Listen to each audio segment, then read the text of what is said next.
यहाँ पर हमारे छोटे भाई अशोक कुमार सुमन जो एडवोकेट हैं, उनको हमारी पार्टी की राष्ट्रीय अध्यक्ष बहन कुमारी मायावती जी ने अपना आशीर्वाद देकर के आपका आशीर्वाद लेने के लिए भेजा है।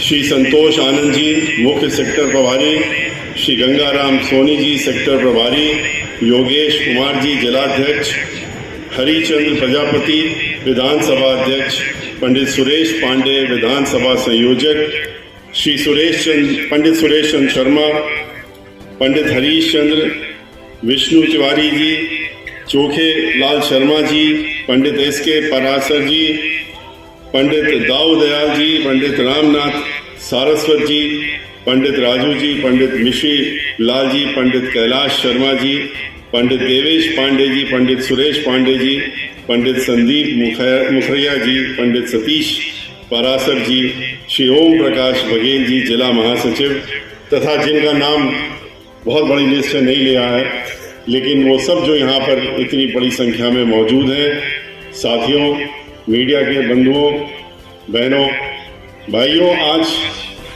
आज जो है 8 तारीख हो गई और 8 तारीख के लगभग 5 बजे में 1 घंटा रह गया है, जबकि चुनाव प्रचार माइक के माध्यम से बंद हो चुका होगा। और परसों लगभग 36 घंटे, इस समय से अगर गिन लें तो 36 घंटे से भी कम है और आपका वोट पड़ने का समय आ जाएगा। हमको ये ध्यान रखना है कि आप जो वोट डालने जा रहे हैं, जो आपका मताधिकार है, ये हमें इस बात को कभी नहीं भूलना चाहिए कि आपकी सबसे बड़ी अगर पूंजी है वो यही है।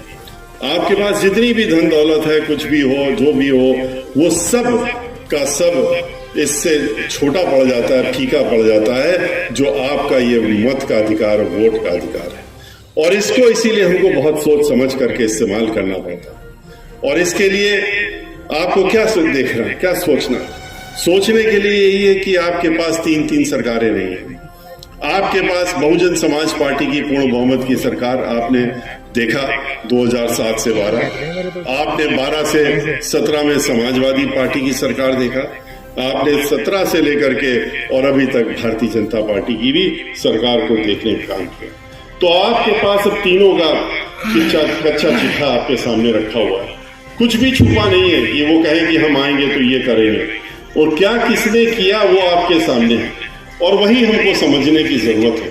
और तभी ये तय कर पाएंगे कि हमको किसको अपना वोट देना चाहिए। एक तरफ बहुजन समाज पार्टी है, जिसने 5 साल में सर्व समाज को साथ में लेकर के चलने का काम किया, भाईचारा बनाने का काम किया, सर्वजन हिताय सर्वजन सुखाय का नारा ही नहीं दिया, उसको अमली जामा भी पहनाने का काम किया, हर समाज के लोगों को सम्मान पूर्वक जीने का अधिकार दिया, और जो कुछ भी मुहैया कराया जा सकता सरकार के माध्यम से, उससे कहीं ज्यादा बढ़ करके करने का काम किया। आप याद करिए कि 5 साल के समय में बहन मायावती जी ने क्या क्या नहीं किया।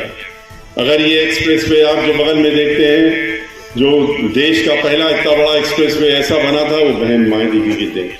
यहाँ से आगे जेवर में अगर जाएं, जेवर एयरपोर्ट जिसमें पत्थर अभी लगाया माननीय प्रधानमंत्री जी ने, उसका पत्थर तो तभी लग चुका था और जेवर एयरपोर्ट को इन लोगों ने बनने नहीं दिया था। गंगा एक्सप्रेस पे बहन मायावती जी की जयंती, उन्होंने पूरे उत्तर प्रदेश में विकास की गंगा फैलाई थी। बिजली जो थी 6,500 मेगावाट की बिजली का उत्पादन उत्तर प्रदेश में होता था, हर जगह अंधेरा रहता था, बिजली नहीं मिलती थी। बहन मायावती जी ने उसको 17 वर्षों से, उसके पहले एक भी कारखाना नहीं लगा था, उन्होंने आकर के 1-2 नहीं, आधा दर्जन नए कारखाने बनाए और बिजली को उन्होंने 6,500 से 13,500 मेगावाट तक पहुंचाने का काम बहन मायावती जी ने किया। इसके बाद आपने देखा कि बहन मायावती जी ने सारे गांव, 29,000 गांव उत्तर प्रदेश के उन्होंने जो चिन्हित पहले दौर पे किए, उसका समग्र विकास किया। और समग्र विकास ही नहीं किया, 29,000 प्राइमरी स्कूल खोले, 5,500 जूनियर हाई स्कूल खोलने का काम किया, 1 दर्जन से ज्यादा यूनिवर्सिटी, अंतर्राष्ट्रीय स्तर की यूनिवर्सिटी और मेडिकल कॉलेज खोलने का काम बहन मायावती जी ने करने का काम किया। हर जिले में नया अस्पताल देने का काम किया। वृंदावन में 550 करोड़ रुपए देकर के मथुरा और वृंदावन का समग्र विकास बहन मायावती जी ने किया। इन्होंने तो सिर्फ धर्म के नाम पे मुखौटा ओढ़ा और वोट मांगने का काम किया, लेकिन बहन मायावती जी ने तो अमली जामा पहनाने का काम किया। भगवान के नाम पे कभी वोट नहीं मांगा। 550 करोड़ खर्च करके वृंदावन में जहां पर सीवर लाइन भी नहीं थी, पानी की लाइन नहीं थी, बहन मायावती जी ने सीवर लाइन डलवाने का काम किया, पानी डलवाने का काम किया और सड़क को चौड़ीकरण करके पूरा परिक्रमा मार्ग जो था वृंदावन से लेकर के और उन्होंने गोवर्धन तक उसको पूरा का पूरा समग्र उसको सड़क को चौड़ीकरण करके बनाने का काम किया। यहाँ पर विधवा आश्रम नहीं था, विधवा आश्रम देने का काम किया। 1 नहीं 2 विधवा आश्रम दिए। बिजली घर नहीं था, बिजली चली जाती थी आए दिन मथुरा में और वृंदावन में, तो बिजली घर भी नया बनाने का काम किया। बस अड्डा नहीं था, बस अड्डा देने का काम किया। लोगों को बहुत दूर से आना पड़ता था, वहां पर टोल टैक्स लगता था, उस टोल टैक्स को भी खत्म करने का काम बहन मायावती जी ने किया था। एक यहाँ पर लोगों की मांग थी कि मेला होता है, उसको सरकारी मेला घोषित कर दिया जाए जिससे कि उसमें कभी दिक्कत ना आए। कई वर्षों से लोग उसके लिए पीछे लगे थे, लेकिन किसी ने नहीं सुध ली। बहन मायावती जी की सरकार में उसको मेला भी घोषित करने का काम उसी सरकार में हुआ। इतना ही नहीं, जहां जहां पे भी समग्र विकास की जरूरत थी पूरे वृंदावन और मथुरा में वो करने का काम बहन मायावती जी की सरकार में किया गया था। और ये मैं इसलिए कहता हूं क्योंकि उसकी जिम्मेदारी उस समय हमारे हाथों में दी गई थी। मैं स्वयं यहाँ पर अनेकों बार आया और जो कार्य चल रहे थे उनको देखने का काम किया। जो अस्पताल बना है वहां पर वृंदावन में और मथुरा के बीच में, वो भी आप लोगों ने देखा 100 बेड का अस्पताल, वो आधुनिक अस्पताल भी बहन मायावती जी ने किया। मथुरा से वृंदावन जाने के लिए लोगों को घंटों घंटों रेलवे लाइन बंद हो जाती थी और खड़े रहना पड़ता था। उसको फ्लाईओवर बना करके 5 मिनट में मथुरा से वृंदावन पहुंच सकें लोग, इसका भी इंतजाम उस फ्लाईओवर को बना करके बहन मायावती जी ने किया।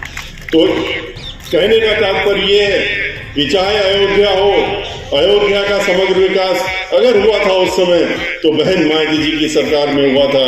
चाहे उस सरयू नदी के तट बनाने की बात हो, चाहे वहां पर सीवर लाइन बनाने की डालने की बात हो, चाहे सीवेज ट्रीटमेंट प्लांट लगाने की बात हो, बिजली घर देने की बात हो, परिक्रमा का अयोध्या का चौड़ीकरण की बात हो, वो सब का सब बहुजन समाज पार्टी की सरकार में हुआ।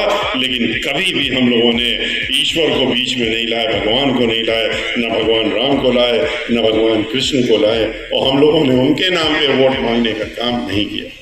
तो ये वो लोग हैं, ये भारतीय जनता पार्टी वो है पार्टी जो मुखौटा तो दिखाती है, हम धर्म का पहनते हैं और धर्म का मुखौटा पहन करके क्या करते हैं। कितने अत्याचार उत्तर प्रदेश में हो रहे हैं, कितनी हत्याएं हो रही हैं, कितने बलात्कार हो रहे हैं, कितनी लूटमार हो रही है, कितना बड़ा भ्रष्टाचार है।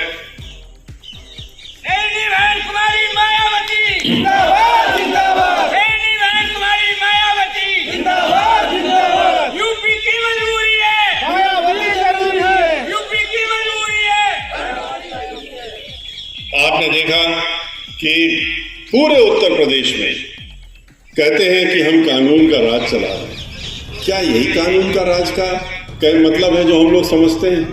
कानून का राज जिसमें कि 500 से ज्यादा ब्राह्मण समाज के लोगों की हत्याएं हो जाती हैं, 100 से ज्यादा ब्राह्मण समाज के लोगों का इनकाउंटर हो जाता है, कितने जो ब्राह्मण समाज के खास तौर से उद्योगपति थे और काम धंधे में लगे थे उनकी हत्याएं कर दी गई। यहाँ तक कि पुलिस वाले से गाड़ी के अंदर बैठाल के गोली मार के हत्या करा दी गई। पुलिस वाला आज 1.5 साल हो गया है, IPS अधिकारी अभी तक पकड़ में नहीं आया। क्या यही कानून का राज है? क्या यही कानून का राज है कि जो आज यही पड़ोस में हाथरस में एक दलित समाज की बेटी, उसके साथ में पहले बलात्कार होता है और बलात्कार होने के बाद में जब उसकी मृत्यु हो जाती है तो उसके मृत्यु शरीर को भी उसके परिवारजनों को नहीं देते हैं। वो रोते रहते हैं, भिलकते रहते हैं, माँ चिल्लाती रहती है, लेकिन आखिरी वक्त में भी उसका चेहरा नहीं दिखाते हैं। क्यों? क्योंकि मुख्यमंत्री कहते हैं मैं स्वयं यहाँ से बैठ के देख रहा हूँ, जिला मजिस्ट्रेट को आदेश देते हैं कि मेरा निर्देश है कि तुम जो हो इसको, इस शरीर को उनके घर वालों को नहीं दो, क्योंकि हमारे अपने लोग इसमें फंसे हुए हैं और हमें उनको बचाना है, इसलिए तुम उसको ले जाके जला दो। और फिर सबने देखा कि रात के 2:30 बजे किस तरह से एक कांस्टेबल ने ले जाकर के खेतों में मट्टी का तेल डाल करके और उसको जलाने का काम किया। वो भी विभत्स जो दृश्य था वो खाली हम लोगों ने नहीं देखा, पूरे देश ने देखा, विदेशों में भी देखा गया और उसके बारे में हर जगह लिखा गया कि ऐसा भी एक प्रदेश है उत्तर प्रदेश जहां इस तरह का भी काम हो सकता है। फिर आपने देखा महिलाओं से इन्होंने क्या वादा किया था, वोट लेने के लिए इन्होंने इतनी झूठ बोले, इतने झूठ बोले कि जिसकी इंतहा कर दी इन्होंने। सबसे झूठ बोला कि वोट के नाम पे किसानों से कहा कि हमको वोट दे दो, हम तुम्हारी आमदनी 2 गुना कर देंगे। क्या किया किसानों के साथ में?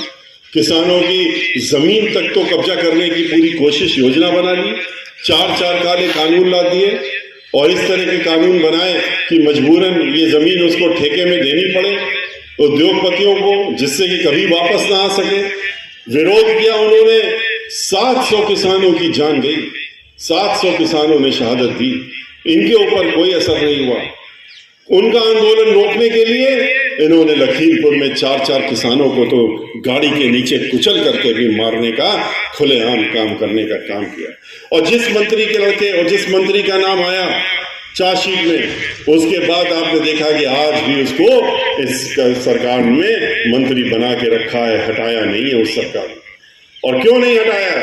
क्योंकि वो जानते हैं कि वो मंत्री ने धमकी दे रखी है कि अगर तुमने हमको हटाया तो हम खुलासा कर देंगे कि ये तो तुम्ही लोगों के कहने से हमने किया था, अपने पार्टी के जो ऊंचे बैठे पद में लोग हैं उनके कहने से हमने इसको किसानों को मारने का काम किया था।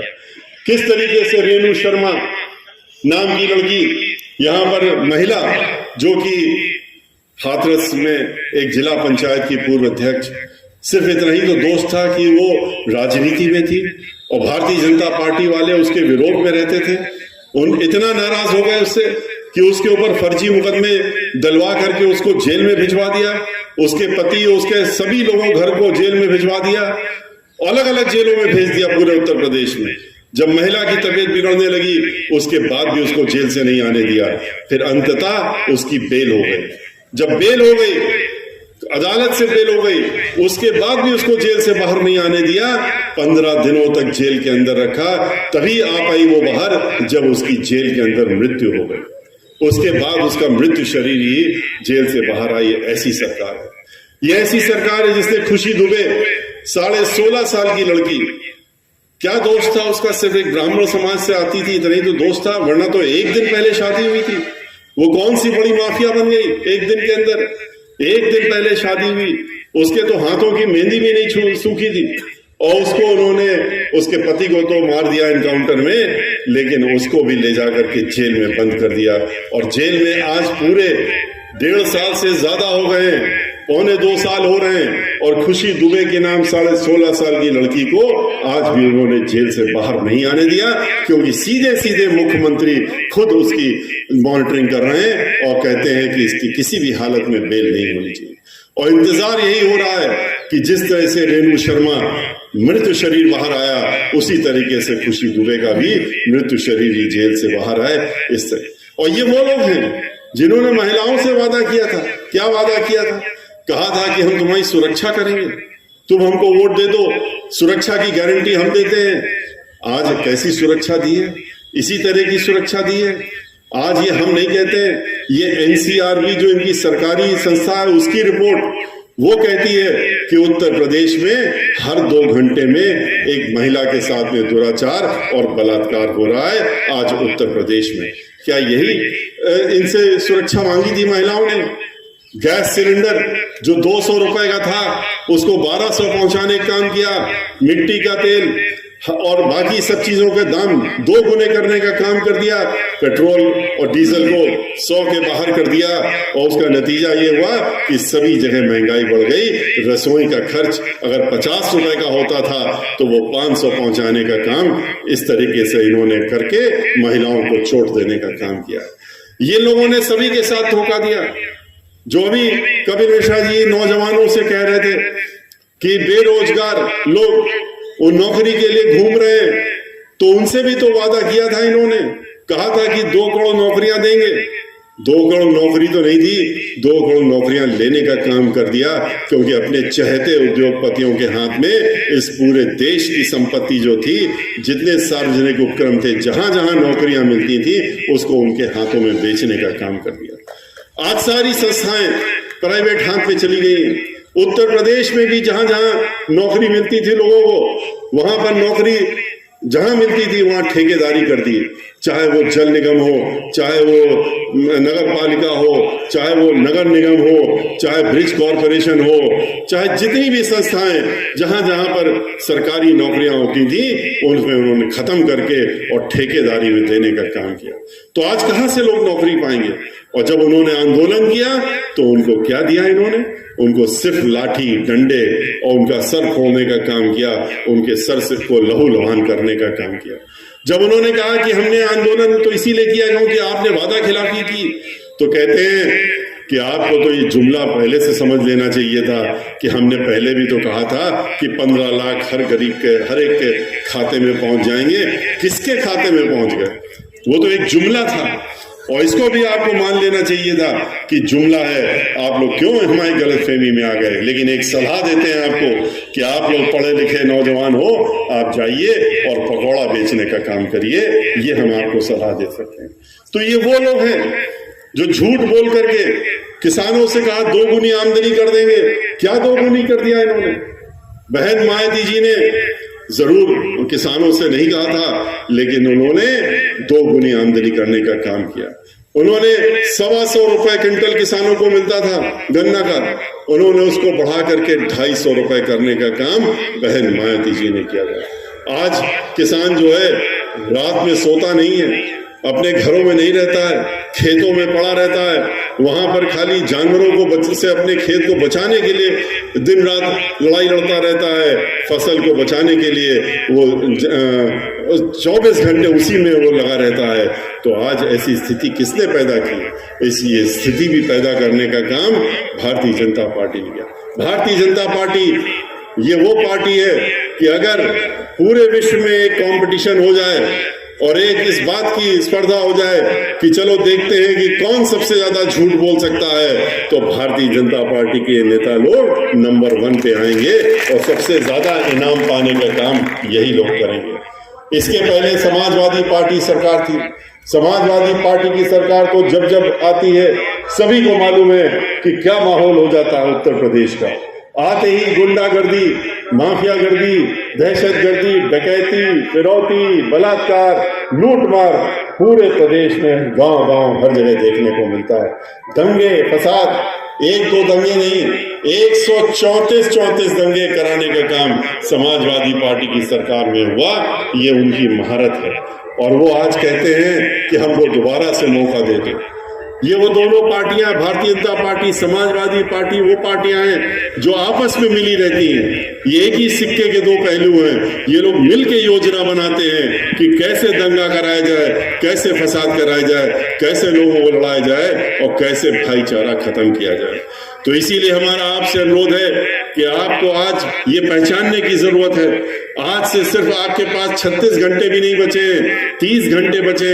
इन 30 घंटों में आपको अपना पूरा एक समय अपने लिए निकालने की जरूरत है। अपने लिए मैं इसलिए कह रहा हूं कि मैं अशोक कुमार जो हमारे साथ में एडवोकेट हैं, हम लोगों के वकालत के भी साथी हैं, कपिल मिश्रा भी वकालत 15 साल से 13 साल से कर रहे हैं, ये भी वकालत कर रहे हैं, हम भी वकालत 45 वर्षों से करते आ रहे हैं। और ये मैं जानता हूं कि कितने आप लोगों के बीच में किस तरह से ये तत्पर हैं कि हमको मौका मिले और हम अपने आपके बीच में कुछ करके दिखाने का काम करें।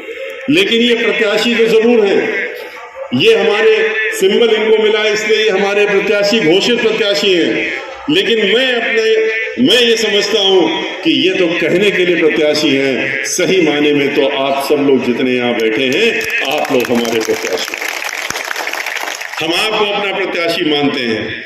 टिकट इनके पास है लेकिन प्रत्याशी आप हैं। ये तो सिर्फ आपकी बात को वहां पहुंचाने का काम करेंगे, या आपके मुख बन करके आपकी बात को विधानसभा में गर्जन करके पहुंचाने का काम करेंगे। इसके लिए आप इनको चुन करके भेजने का काम कर रहे हैं। इसलिए अगर आप प्रत्याशी हैं तो आपको ये सोचना होगा कि हमें अगले जो 30 घंटे बचे हैं इसमें किस तरह से काम करना है। आप स्वयं अगर चुनाव लड़ रहे होते तो आप खुद ही सोच लेते कि अगले 30 घंटे हम किस तरह से लोगों के पास जाएं, क्या बात करें, कैसे वोट मांगने का काम करें, और वही सब काम आपको करना है जिससे कि आप जीत सकें। इनकी जीत आपकी जीत होगी और आपकी जीत जो है पूरे विधानसभा की जीत होगी। और आप लोग जो जब हमारे साथी अशोक कुमार जी जब जीत के जाएंगे तो ये निश्चित है पूरे प्रदेश में हम जो है 75 जिलों में घूम चुके हैं, एक बार नहीं 2 बार 23 जुलाई से जब से निकले थे उसके बाद से, और अब की बार पूर्ण बहुमत की सरकार बहन मायावती जी की बनने जा रही है, कोई रोक नहीं सकता। उनकी पूर्ण बहुमत की सरकार बनने जा रही है और पूरा प्रदेश जो है उनकी तरफ देख रहा है कि कब 10 मार्च आए, कब नतीजे निकलें और हम बहन मायावती जी को उत्तर प्रदेश का 5वीं बार मुख्यमंत्री देखने का काम करें। लेकिन हम ये जरूर चाहेंगे कि जब बहन मायावती जी मुख्यमंत्री बने तो बलदेव जो यहाँ की विधानसभा है उसका नाम भी वहां पर गूंजे, और इसलिए भी गूंजे कि यहाँ से जो विधानसभा में आपने जिसको भेजने का काम किया है वो सबसे भारी मतों से जीत करके मथुरा जिले के सबसे भारी मतों से जीत करके वहां पहुंचने का काम किया है। इस बात के लिए एक संदेशा बलदेव का भी जाना चाहिए, और इसके लिए आपको अपना मत जो है अपना ही नहीं अपने नातेदार रिश्तेदार सबको लेकर के जा करके उस दिन वोट डलवाने की जरूरत है। और मैं आपसे ये जो बहन मायावती जी ने आगरा में अपनी रैली की थी, आगरा मंडल की, तो उसमें जब उन्होंने बात कही थी वो दोहराना चाहूंगा। उन्होंने ये अनुरोध किया था अपने सभी लोगों से कि आप 10 तारीख को ये मत करिएगा कि पहले घर में जो आपकी रोज की दिनचर्या रहती है उसमें मत उलझिएगा। स्नान धान पूजा पाठ खाना पीना नाश्ता ये सब चीजें आप बाद में करिएगा। सुबह पहले उठ करके जा करके और लाइन लगा करके वोट दबाने का काम, वोट डालने का काम करिएगा और लौट करके आके आप ये सब काम करिएगा। और जब वहां जाइएगा तो कुछ बहुत खास चीजें भी ध्यान में रखिएगा। वहां पर जा करके आप वोट डालने अपना जब जाएंगे तो आपको हाथी का निशान दिखेगा। हाथी के निशान पे आप तब तक बटन दबाए रखिएगा जब तक उस हाथी की चिंगाड़ पूरे उस कमरे में गूंज न जाए और आसपास गूंजने की आवाज ना आए। हाथी को बटन दबा करके रखिएगा। और आप यह ध्यान रखिएगा कि दबाए रखिएगा जब तक कि बगल में एक मशीन और रखी होगी जिसमें कि पर्ची कट के निकलेगी। उस पर्ची को देख लीजिएगा कि उसमें हाथी का निशान निकला कि नहीं निकला, आपके साथी का अशोक कुमार जी का नाम निकला कि नहीं निकला है। अगर निकला है तो आपका वोट सही पड़ गया है, अगर नहीं निकला है तो अपनी बटन दबाए रखिएगा और शोर मचाइएगा। जो अधिकारी होगा उसको आना पड़ेगा और देखना पड़ेगा कि सही वोट क्यों नहीं पड़ रहा है। तो इस चीज का भी आपको ध्यान उस दिन बहुत जरूरी से ध्यान में रखने की जरूरत है, क्योंकि आपका एक एक वोट बहुत कीमती होता है। हम लोग इसलिए कह रहे हैं कि पिछले 2 चुनावों में हम लोग लगभग 150 सीटें बहुत थोड़े वोटों से हारे, बहुत ही थोड़े वोटों से हारे। नहीं तो आपकी दोनों बार आप ही लोगों की पूर्ण बहुमत की सरकार इसके पहले भी होती। इसलिए अब की बार हम लोग ये गलती नहीं होने देना चाहते हैं और इसीलिए आपको इस बात को हम बता रहे हैं। हाथी जो है उसने अपनी चाल चल दी, उसने 23 जुलाई से चला था और अब तो हाथी दौड़ रहा है और दौड़ते वो लखनऊ की तरफ जा रहा है और लखनऊ में जा करके 10 मार्च को रुकने का काम करेगा, जब वहां पर गिनती खुलेगी और विधानसभा का जब हर विधानसभा का रिजल्ट निकलेगा और बलदेव विधानसभा का भी रिजल्ट निकलेगा और हमारे साथी अशोक कुमार गौतम विधानसभा में उनका डिक्लेरेशन होगा कि वो भी चुनाव जीत करके पहुंचे हैं। इस बात की भी बात वहां पर पहुंचे गूंजेगी। और उस दिन हम लोग बहुजन समाज पार्टी की सरकार दोबारा स्थापित करेंगे उत्तर प्रदेश में, और बहन मायावती जी को 5वीं बार मुख्यमंत्री बनाकर उत्तर प्रदेश में फिर से अमन चैन की एक वातावरण बनाएंगे, माहौल बनेगा, भाईचारा होगा, सब एक साथ एकजुट रहेंगे, चाहे अल्पसंख्यक समाज के लोग हों, चाहे पिछड़े वर्ग समाज के लोग हों, चाहे दलित समाज के लोग हों, चाहे ब्राह्मण समाज के लोग हों, सभी को मान सम्मान और उनको स्वाभिमान का जीवन व्यतीत करने का मौका फिर से बहन मायावती जी देने का काम करेंगी। उत्तर प्रदेश को विकास की गंगा बहा करके दिखाने का काम बहन मायावती जी करेंगे। और आपको ये भी बता दें